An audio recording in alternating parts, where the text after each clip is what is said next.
Olá, pessoal, tudo bem? Hoje nós iremos continuar os nossos estudos das funções oxigenadas e na aula de hoje nós veremos mais três funções. Começando pelos aldeídos. Os aldeídos são compostos que apresentam o grupamento carbonila, que é a C-O, na extremidade da cadeia.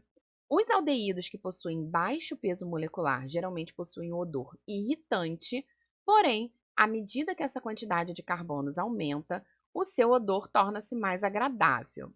O grupo funcional dos aldeídos é a carbonila na ponta da cadeia, portanto, você verá C-O-H, esse H aqui para completar as quatro ligações desse carbono, que é um carbono de extremidade, e na nomenclatura dos aldeídos a gente utiliza a terminação -al. Como o aldeído ele sempre possui o seu grupo funcional na ponta da cadeia, basta a gente iniciar a contagem pelo carbono nesta extremidade. Então, a gente vai usar a mesma regra geral, prefixo mais tipo de ligação, mais a terminação -al. Então, aqui nós temos 4 carbonos, então prefixo but, só ligação simples AN. E aí a terminação -al, então essa é a molécula do butanal. E aqui nós temos 6 carbonos com uma ramificação de um etil no quarto carbono, então 4-etil, e aí hexanal, tá certo? Os 4 aldeídos mais simples, eles possuem nomes usuais que são formados a partir de prefixos que são relacionados à origem daquele composto. Então, o metanal, ele é conhecido como formaldeído, o etanal é conhecido como acetaldeído, o propanal como propionaldeído e o butanal como butiraldeído. Essa é uma nomenclatura usual que não leva em consideração as regras da IUPAC. São nomenclaturas históricas. Se por algum acaso a gente tiver um aldeído que possua 2 grupos funcionais na mesma cadeia, ou seja, um em cada extremidade, a gente vai usar o di para poder representar isso. Então, aqui nós temos 1, 2, 3, 4, 5 carbonos com um grupo aldeído em cada ponta. Então, o nome dessa cadeia será pentano-dial. Lembrando que essa letrinha O aqui, ela é uma letrinha que está adicionada pela fonética, porque a gente tem o pente, que é o prefixo para 5 carbonos, o AN para indicar que são somente ligações simples, e aí a gente adicionaria o dial, mas a gente tem que colocar essa letrinha O na frente de qualquer coisa que tenha o prefixo di, como a gente já fez lá na nomenclatura do álcool, tá certo? Uma outra forma de nomenclatura usual para os aldeídos é usar a palavra aldeído seguida do nome usual do ácido carboxílico correspondente. Esse tipo de nomenclatura só é válida para aldeídos de cadeia normal e saturada, pois a gente não consegue identificar ramificações e ligações duplas nela. E, logicamente, você tem que conhecer o ácido carboxílico que deu origem a esse aldeído. E nós iremos falar sobre a função ácido carboxílico nas próximas aulas. Então, aqui a gente tem o aldeído de um carbono, que seria o metanal. Ele pode ser chamado de aldeído fórmico, porque ele veio do ácido fórmico. E o aldeído de 3 carbonos pode ser chamado de aldeído propiônico, porque ele veio do ácido propiônico, tá certo? Segunda função que nós veremos hoje são as cetonas.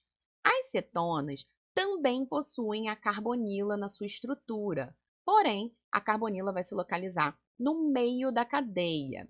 As cetonas, elas são formadas por uma reação de oxidação de álcool secundário, onde um átomo de hidrogênio vai ser retirado e esse oxigênio vai fazer a ligação dupla com o átomo de carbono da cadeia. Nós veremos essas reações orgânicas também nas nossas próximas aulas.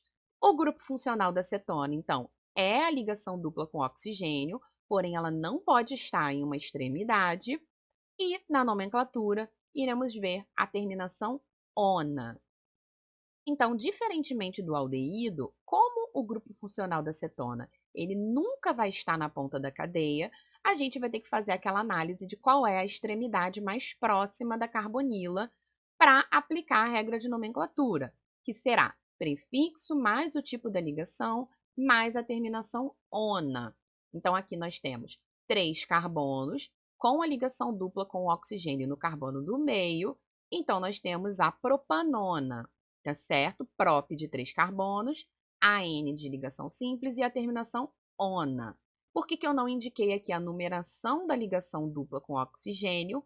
Porque eu só tenho a possibilidade dela estar localizada no segundo carbono, porque se ela estivesse no carbono da ponta direita ou da ponta esquerda, não seria mais uma cetona, seria um aldeído, tá certo?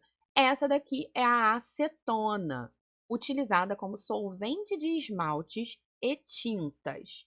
Então, se a gente for usar isso aqui como parâmetro, nós não podemos ter cetonas de 1 e 2 carbonos, porque cetonas de 1 e 2 carbonos, a ligação dupla com oxigênio teria que estar em uma das extremidades, ou seja, não seria uma cetona, seria um aldeído. A menor cetona que nós podemos ter é a propanona, tá certo? Aqui no segundo exemplo, nós temos, começando pela extremidade esquerda, um total de 5 carbonos, onde temos um metil no terceiro carbono. Então, 3-metil, pentan, 2-ona. Se houverem mais de um grupo carbonila na estrutura, a gente vai usar os prefixos di, tri e tetra, como nas outras nomenclaturas. Então, aqui nós temos 6 carbonos no total, começando a contar pela ponta direita. Nós temos aí xano, 2,4 diona. Lembrando que a letrinha O aqui é a questão da fonética. Uma outra nomenclatura que a gente tem para as cetonas, que é uma nomenclatura usual, é quando a gente chama o grupo carbonila de cetona e o que está ligado para um lado e para o outro é considerado ramificação, ou seja, radical. Então, aqui nós temos a ligação dupla com o oxigênio exatamente no meio. Isso aqui é a cetona. Eu tenho etil para um lado, etil para o outro. Então, dietilcetona.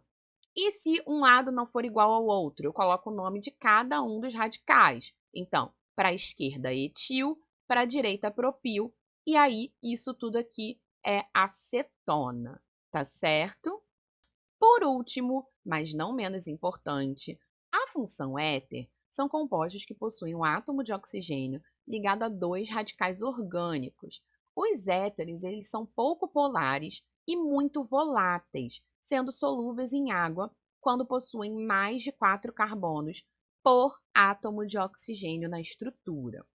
O grupo funcional do éter se caracteriza com um átomo de oxigênio entre os carbonos, ou seja, todo éter é uma cadeia heterogênea. E, no caso da nomenclatura, a nomenclatura dos éteres é uma nomenclatura diferenciada da regra geral. O éter ele tem uma nomenclatura própria e não é uma nomenclatura usual. Existe uma nomenclatura IUPAC exclusiva para os éteres. E como funciona essa nomenclatura? Nós iremos ver o prefixo que indica o número de carbonos do menor radical associado à terminação "oxi", mais o nome do hidrocarboneto correspondente ao maior radical. O que eu quero dizer com isso? Aqui, por exemplo, o lado menor em relação ao átomo de oxigênio tem um carbono. Então, prefixo met, eu vou colocar a terminação "oxi". Então, portanto, metoxi. E o que eu tenho para o outro lado?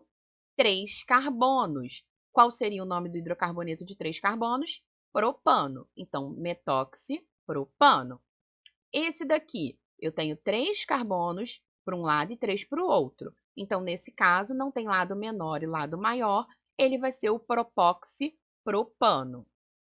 Uma outra maneira de se nomear os éteres é utilizando a estrutura radical-radical-éter. O que eu quero dizer? Você vai chamar cada lado com o nome daquela respectiva ramificação. Então, usando a ordem alfabética, a gente tem etil, propil, e aí a gente emenda a palavra éter para dizer que existe um oxigênio separando esse etil desse propil. Neste caso aqui, etil, isopropil, éter. Então, a gente utiliza a palavra éter para dizer que existe um oxigênio entre os dois radicais. A nomenclatura usual mais utilizada segue uma regrinha. Nós vamos utilizar a palavra éter mais o nome do menor radical com o nome do maior radical e a terminação ico. Então, aqui nós temos éter, lado menor metil, lado maior etil. Então, éter metil etílico. E no caso de você ter os dois lados iguais, você pode juntar tudo e usar éter dietílico, ou com o prefixo referente à quantidade de carbonos que você tem nos dois lados. Bom, gente, como sempre, deixo aqui no nosso último slide algumas moléculas para vocês treinarem o desenho a partir do nome. Essa foi a nossa aula de hoje. Espero que vocês tenham entendido e até a próxima!